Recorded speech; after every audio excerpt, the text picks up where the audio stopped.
everyone, hope you all are doing well. We made it through another week of class, another week of a pandemic, another week of all the things. Let me see. Lost my train of thought as soon as I started the video. All right, so I'm working on grading your essays. Things are going well so far.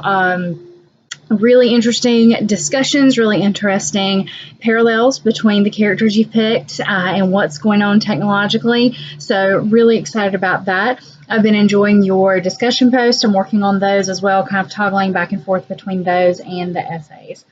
Didn't have any major questions in checkpoints about course content this week, so we'll keep rolling.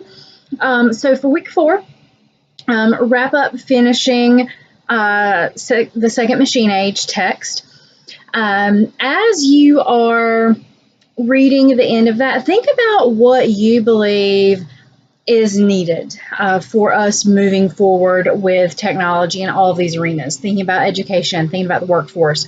Your next writing assignment is a job outlook assignment that asks you to look into how the field of work you are in, planning to move into, or a field you're interested in is predicted to change in the not so distant future based on the changes that we're experiencing technologically, globally, etc. And looking at those changes and how people need to prepare themselves or what people need to do in order to stay marketable within that field. This assignment is very customizable, it's very broad and very customizable. So, if you want to look at something in your field that you're currently working in, cool. If you're undecided about what it is you want to do and you just want to pick a field and look into it, go for it.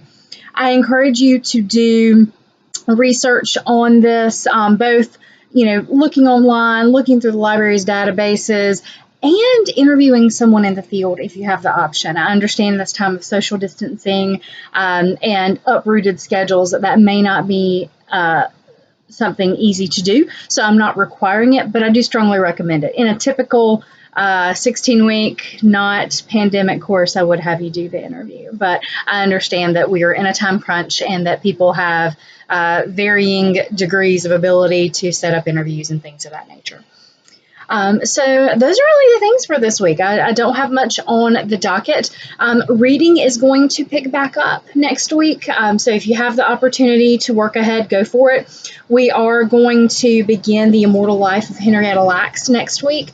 Some of you may be familiar with this story. People really weren't when I first started teaching it, but the Lacks family has gotten a lot of attention in the last couple years, and there was a film made based on this book a couple years ago. So Henrietta Lacks is a little more of a household name than she was just a few short years ago. So as we move into the second half of the course, we'll be covering a variety of topics at a time. I've kind of kept things one at a time, but we'll have to sort of tighten up and cover multiple topics in a week. So these videos will start getting a little more topical, perhaps a little less organized, because we'll be jumping around to talk about topics. On that note, remember the Writing and Reading Center is available if you need help. I'm available if there are topics you want covered, if you have questions about something, if you're struggling with readings, with putting your thoughts into words, just let me know. I hope you all have a wonderful weekend. If I can help or if there are some things you want covered in a video, just let me know. Y'all take care.